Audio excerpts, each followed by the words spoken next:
কিন্তু একটা বিষয় নিশ্চিত, আমাদের সিইও খুবই ব্যস্ত। এবং ক্রিস বলছিলেন যে তিনি সত্যিই এখন এক মিটিং থেকে আরেক মিটিংয়ে লাফিয়ে বেড়াচ্ছেন। তাই এটা মাথায় রেখে তিনি বলেছিলেন যে এই সপ্তাহের বাকি সময়ে কিছু হবে বলে তিনি সন্দেহ করছেন। এবং বর্তমানে তার জীবনে যা কিছু চলছে, বিশেষ করে মিটিং এর দিক থেকে, তার জন্য এখন কিছু নির্ধারণ করাও তার পক্ষে খুব কঠিন। তাই আগের মতোই প্রতিদিন আপনার অয়েসে লগ ইন করুন। সেখানেই সব তথ্য থাকবে, তবে আমরা আপনাদের জানিয়ে দেব যাই হোক। কিন্তু আমি এটা বলবো, অনেক সময় যাদের আপনি মানসিকভাবে শক্তিশালী মনে করেন, জানেন কি, তারা আসলে সবচেয়ে দুর্বলদের মধ্যে পড়ে। অনেকেই বাইরে থেকে মানসিকভাবে শক্তিশালী দেখানোর চেষ্টা করে, কিন্তু আসলে ভেতরে ভেতরে তারা ভেঙে পড়ছে। আমার মতে এটা পুরোপুরি সেই দক্ষতার অংশ যেখানে আপনি সচেতন থাকেন, চিনতে পারেন এবং সাহায্য করতে পারেন যখন আপনার মনে হয় বা অনুভব করেন যে অন্য কারো সঙ্গে কিছু ঠিকঠাক চলছে না। মানসিকভাবে শক্তিশালী হতে হলে কিছু নির্দিষ্ট দিক থাকতে হয়। এর মধ্যে একটি অবশ্যই হলো স্থিতিস্থাপকতা, অর্থাৎ কঠিন অভিজ্ঞতা থেকে আবার উঠে দাঁড়ানোর ক্ষমতা। আপনার ভেতরে যদি সেই স্থিতিস্থাপকতা থাকে, তাহলে যেমন আশমুফারে গতকাল টেক্সটে বলেছিলেন, যদি মনে থাকে উনি কি বলেছিলেন। তিনি বলেছিলেন, আমাকে ব্যাপারটা বলতে দাও। তিনি বলেছিলেন, যখনই আমি কোনো কঠিন পরিস্থিতিতে পড়ি, যেখানে কোনো উপায় দেখছি না, তখন আমি ভাবি, এরকম পরিস্থিতিতে আমি আগেও পড়েছি এবং নিজেকে বলি, আমি আগেও পেরেছি, এবারও পারবো। এটাই হলো স্থিতিস্থাপকতা। এটাই সেই ক্ষমতা যেখানে আপনি থেমে ভাবেন, নিজেকে ঝেড়ে ফেলেন, যাতে আবারও এগিয়ে যেতে পারেন। এটা করতে মানসিকভাবে অনেক শক্তি লাগে। আপনাকে আত্মসচেতনও হতে হবে। নিজের অনুভূতি বোঝা এবং চিনতে পারাও মানসিক শক্তিরই অংশ। যেমনটা আমি আপনাকে গতকাল বলেছিলাম, আমি নিজেও এটা অনুভব করি। কেন? কারণ আমারও খারাপ দিন যায়, জানেন তো। সব সময় যে আমার জীবনে শুধু ভালোই হয়, তা নয়।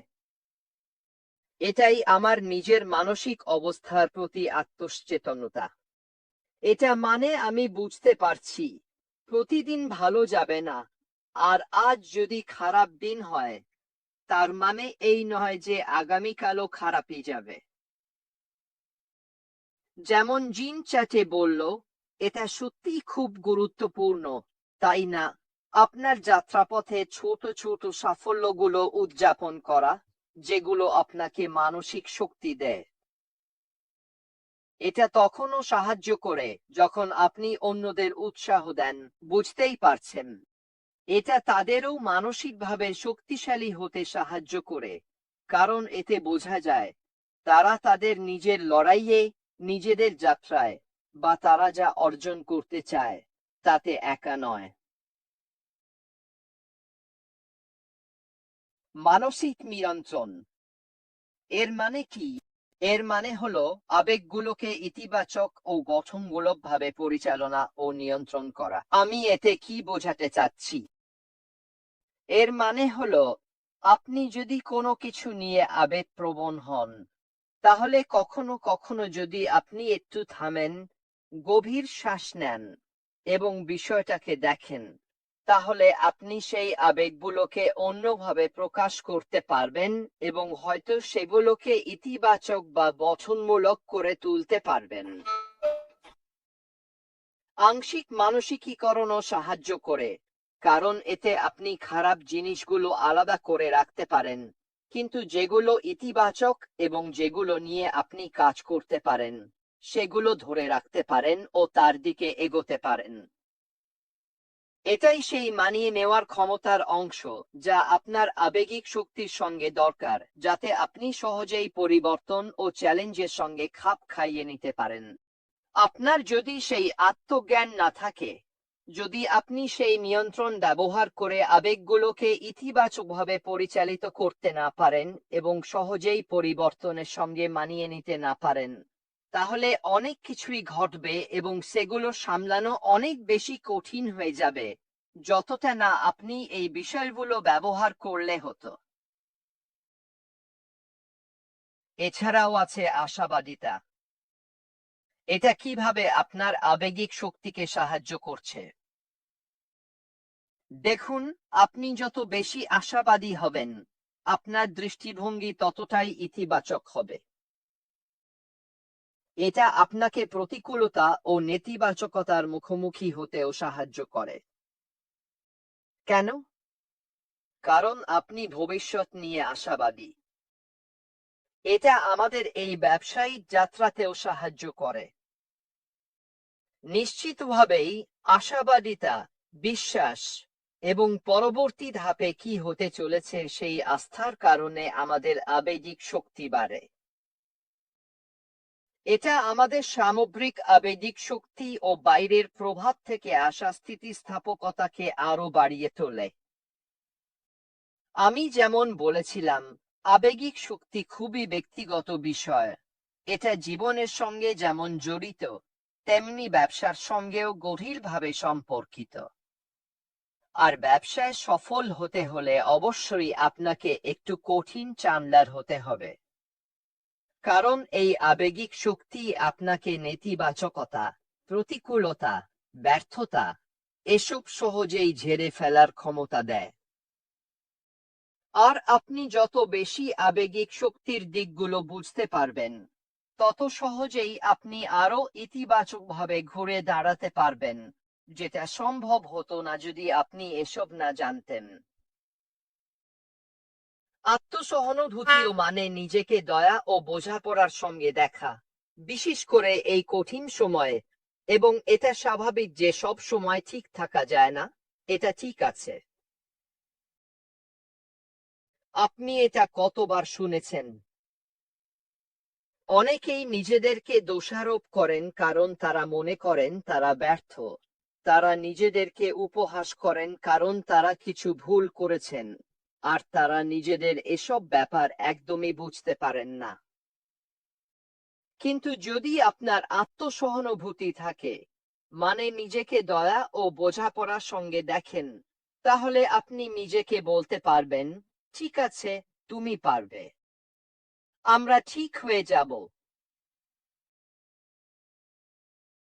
হ্যাঁ, অন্য কেউ আপনাকে একই কথা বললে অবশ্যই সেটা সাহায্য করে, এতে কোনো সন্দেহ নেই। আপনার পাশে কেউ থাকলে, আপনাকে উৎসাহ দিলে, আপনাকে সাহস দিলে, সেটা অবশ্যই আপনার মানসিক শক্তি বাড়াতে সাহায্য করবে। কিন্তু আপনি যদি নিজেকে ভালোভাবে বোঝেন, সেটা আপনি কতবার করেছেন? আপনি কতবার নিজে একা একা বাড়ির পেছনের উঠোনে হাঁটতে গিয়ে নিজেকে সত্যিই ভালোভাবে বোঝানোর চেষ্টা করেছেন, যেমন বলছেন, চল, রেড, নিজেকে সামলে নাও, নিজেকে ধরে রাখো, তোমার কি হয়েছে? এটাই হলো আপনার আত্মপ্রেরণামূলক সহানুভূতির একটা অংশ, যা আপনি নিজের পরিচয় জানার মাধ্যমে এবং কঠিন সময়ে নিজেকে সেই বিশেষ উৎসাহ দেওয়ার মাধ্যমে অর্জন করেন। তাছাড়া একটি বিকাশমান মানসিকতা থাকা অবশ্যই আপনাকে সেই স্থিতিস্থাপকতা অর্জনে সাহায্য করে। বিশ্বাস করা যে দক্ষতাগুলো কঠোর পরিশ্রম ও নিষ্ঠার মাধ্যমে গড়ে তোলা যায়, আপনাকে সেই শক্তি ও স্থিতিস্থাপকতা দেয়, যা আসলে যে কোনো কিছু মোকাবিলা করতে এবং আপনি যা অর্জন করতে চাইছেন, তাতে সফল হতে সাহায্য করে। যদি আপনার এই গুণগুলো না থাকে, তাহলে আপনার জন্য ব্যাপারটা অনেক বেশি কঠিন হয়ে যাবে।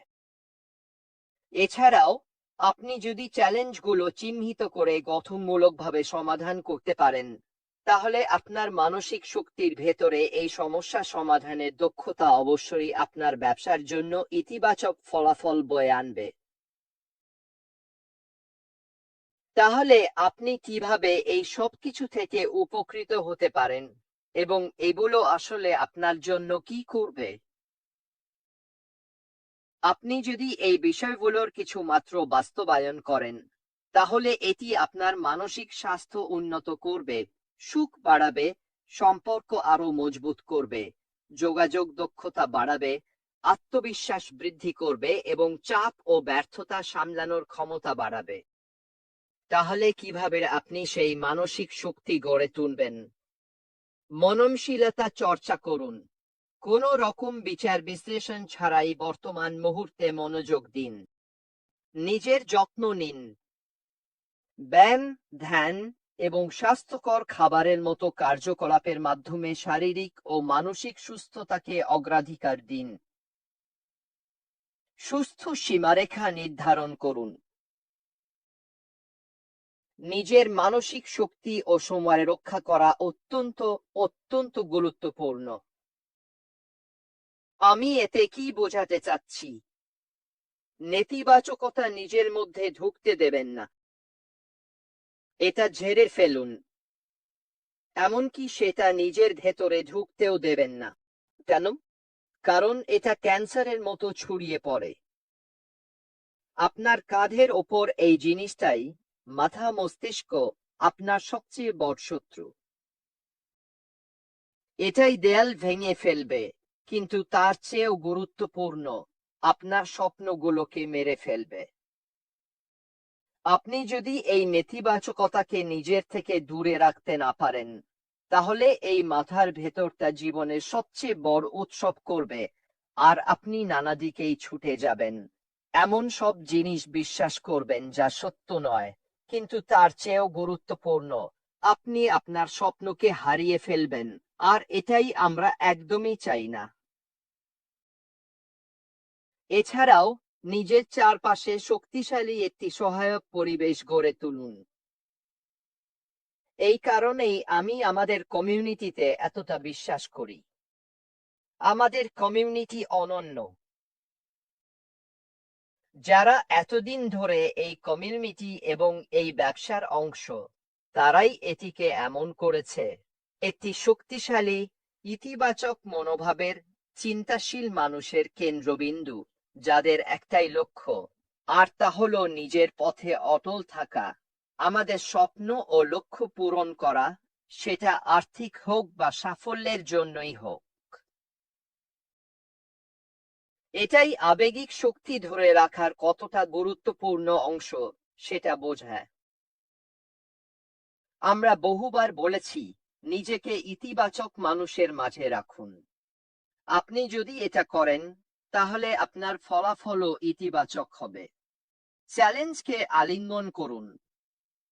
এগুলোকে ব্যর্থতা হিসেবে দেখবেন না। এগুলোকে দেখুন বিকাশের সুযোগ হিসেবে। ঠিক এটি আমরা আপনাদের শেখাতে চাইছি যখন আমরা পরবর্তী ধাপে এগোচ্ছি। এটিকে তার প্রকৃত অর্থে গ্রহণ করুন। এটি আমাদের সাফল্যের জন্য একটি লাফানোর মঞ্চ।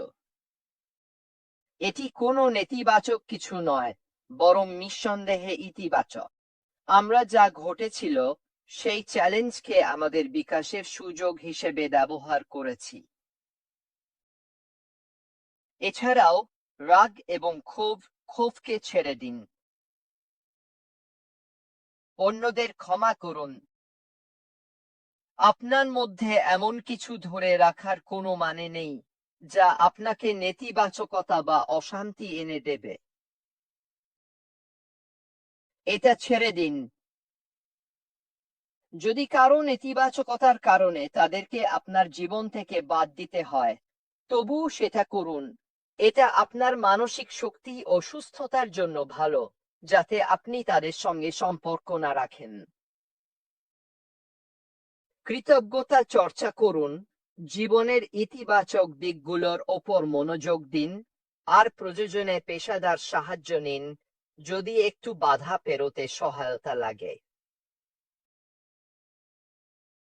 আজকের জন্য মানসিক শক্তি নিয়ে আমার পক্ষ থেকে এটাই ছিল। আমি সত্যিই মনে করি এটা শুধু জীবনের জন্য নয়, আপনার অনলাইন ব্যবসায়িক যাত্রার জন্য খুবই গুরুত্বপূর্ণ একটি অংশ। আপনি যদি আমার বলা বেশিরভাগ বিষয় আয়ত্ত করতে পারেন, মানসিক শক্তির জন্য আমি যেগুলো বলেছি সেগুলো করতে পারেন, তাহলে শুধু আপনার যাত্রাই অনেক অনেক ভালো হবে না, বরং প্রতিদিনই আনন্দের হবে, প্রতিদিনই নতুন কিছু প্রত্যাশা করার মতো হবে। বারবার শুরু করতে হবে। মাথার ওপর সবসময় একটা কালো মেঘের মতো ওজন নিয়ে চলতে হবে। এর বদলে শুধু আপনার মানসিকতা বদলান, ইতিবাচক দিকগুলো দেখুন। তাহলেই বুঝতে পারবেন এই ব্যবসায়িক যাত্রা কতটা সহজে এগিয়ে নেওয়া যায় আমাদের সবার কাঙ্ক্ষিত ফলাফলের দিকে। আর সেটা হলো আপনার সাফল্য এবং আমাদের আর্থিক স্বাধীনতা।